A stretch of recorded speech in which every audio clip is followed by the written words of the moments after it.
Hi, Anil Nair here. ఈ simplification previous year question చూడండి sir. 6 into 28 divided by 84.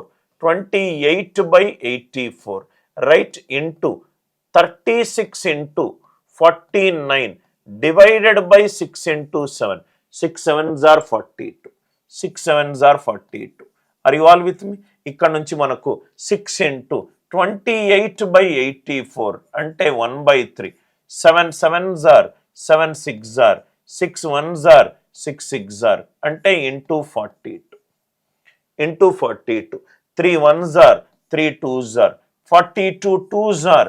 ఈ క్వశ్చన్కి ఆన్సర్ ఏంటి? 84. 42 2s are 84. చాలా జాగ్రత్తగా చేసుకుంటూ వెళ్ళండి. 28 divided by 84.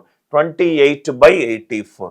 49 divided by 6 sevens are 82. ఈ క్వశ్చన్కి ఆన్సర్ ఏంటి? 84. కాన్సెప్ట్ కనుక నచ్చినట్టు అయితే వీడియోని లైక్ చేయండి, షేర్ చేయండి, ఛానల్ని సబ్స్క్రైబ్ చేసుకోండి.